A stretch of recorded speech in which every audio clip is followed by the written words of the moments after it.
A new political war has exploded between the Modi government-led BJP and the opposition Congress, and this time concerns the Great Nicobar Project, a project that promises to transform India's position as a central pillar of global trade routes, thus boosting trade, cutting transshipment costs, and boosting the economy as well as national security.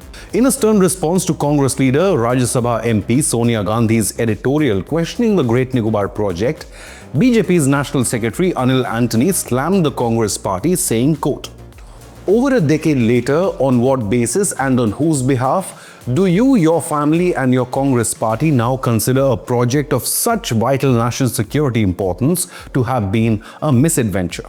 Now, firstly, Great Nicobar Island is located just 40 nautical miles from the Malacca Strait. It could become India's entry point right on the world's busiest shipping lanes.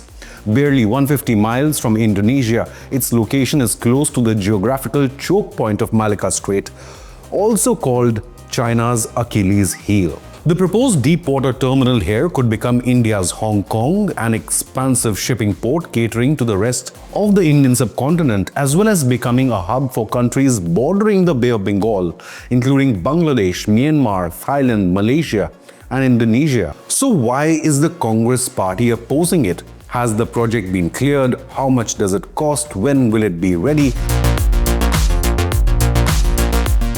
And when there are over 570 islands in the 700-kilometer-long Andaman and Nicobar archipelago, with only about 30 of them inhabited, over 70% of them in protected zones, then what's the fuss in developing this one project on one island?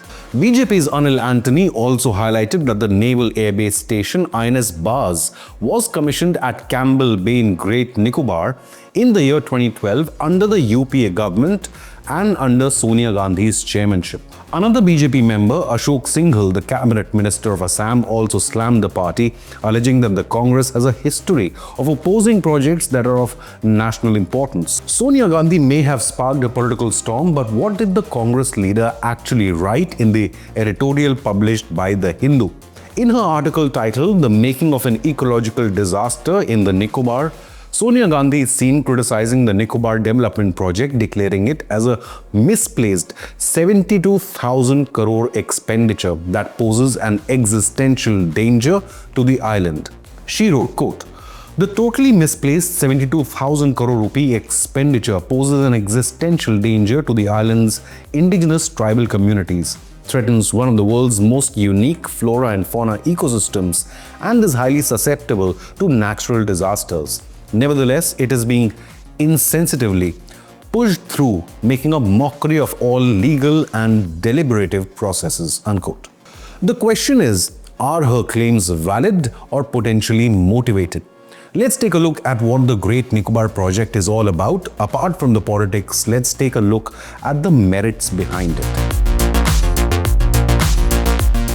The Great Nicobar Island project is a major 80,000 crore rupee initiative by the Indian government on the Great Nicobar Island. Now, this Great Nicobar Island is a substantial island, over 900 square kilometers big, and currently houses only about 8,000 people.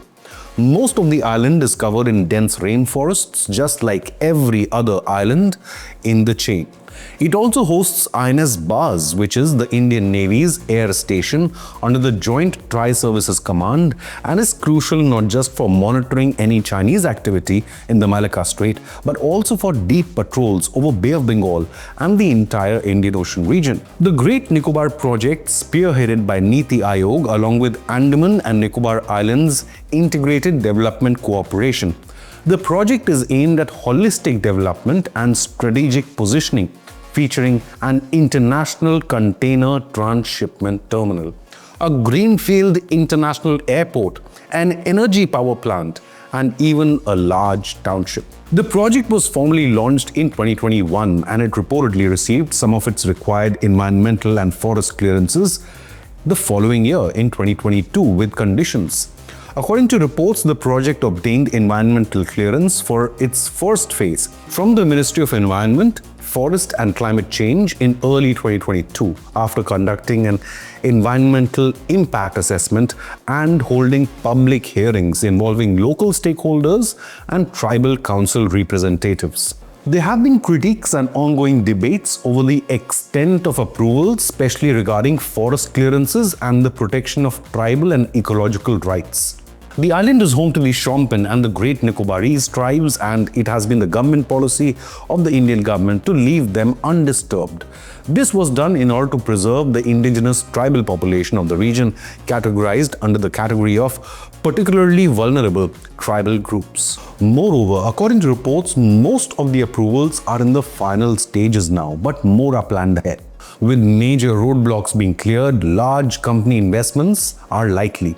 Adani Ports and JSW Infrastructure, Megha Engineering and Infrastructures, and Navyuga Engineering have all reportedly expressed interest in operating and running the transshipment terminal. The project is also being initiated on the backdrop of national security reasons. The CTT will reportedly include a deep-sea port at Galathea Bay, and with a capacity of 16 million 20-foot equivalent units. Reports also state that the Greenfield International Airport is being built to cater to both civilian as well as defense use. By the year 2050, this is expected to handle around 4,000 passengers per hour. The government is building this area as a planned township expected to house about 300,000 to 400,000 people or 4 lakh people, along with residential, commercial and institutional buildings. The gas and solar plant will generate 450 megavolt amperes and will also be supported by infrastructure like roads and water supply for the huge population growth. The project is a linchpin of India's long-term geopolitical and economic vision for multiple reasons. The Great Nicobar Project is situated near the Strait of Malacca, like we mentioned, which is one of the busiest shipping lanes in the world, as well as a part of the 6-degree channel. The strait handles about 30 to 40% of entire global trade. This includes about 2/3 of all Chinese trade and over 80% of China's total oil imports. BJP spokesperson Anil K. Antony stated, Great Nicobar Island are located less than 150 miles from Indonesia, situated near the western entrance to Malacca Strait, a vital maritime trade route and world's most delicate checkpoint, making it a critical asset for India's naval capabilities, power projection, strategic calculus, and operations in the Indo-Pacific, unquote. The strategic reason behind building the transshipment terminal on the island is its proximity to the global trade route through Malacca Strait. The ICTT is designed to be a deep-water port capable of handling large cargo vessels and facilitating quicker transshipment, thereby reducing reliance of India on foreign ports like Colombo in Sri Lanka, along with Singapore and Thailand, which currently manage about 75% of India's total transshipped cargo. Currently, the majority of Indian cargo shipments take place through foreign ports, which leads to high costs and logistical delays. This port can provide India with greater control over its own trade flows, reduce foreign exchange losses estimated around $200 to $220 million annually, and significantly enhance India's maritime security by strengthening naval and surveillance capabilities in the Indo-Pacific region at large. This new project plans to link the island to major trade routes along the Indian Ocean and the Suez Canal, making India a major player in global shipping now and logistics.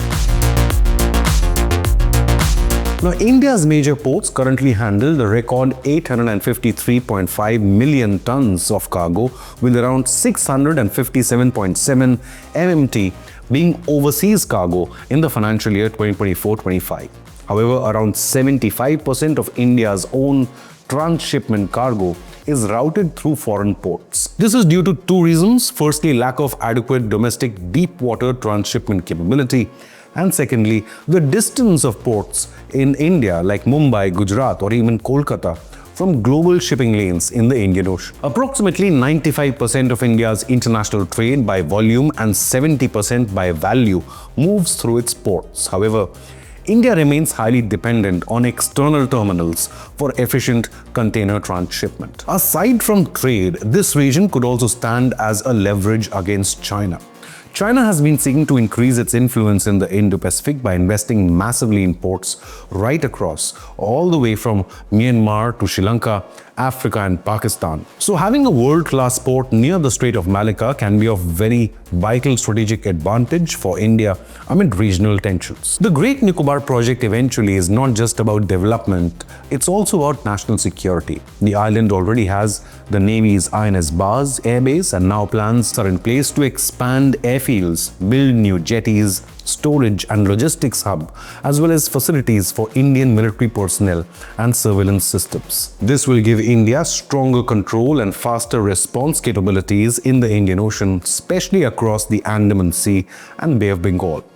The Andaman and Nicobar Command also has the only tri-services command with the Indian Army, Indian Navy and the Indian Air Force all together, stationed to be able to respond to threats in real time. The project also aligns with India's Act East policy, its Sagar vision for regional security and its role in the Quad partnership with the United States, Japan and Australia. The goal of this initiative is clear: to keep the Indo-Pacific free and open. Along with boosting security, the project will also encourage trade and tourism. By 2055, the island is expected to house nearly 6.5 lakh people, transforming it into a key hub for India. But what do you believe? What's behind the Congress Party's sudden opposition to the Great Nicobar Project, and is it valid? Leave a comment with your opinion, and if you like such informative news reports, then like and subscribe to Inconnect News.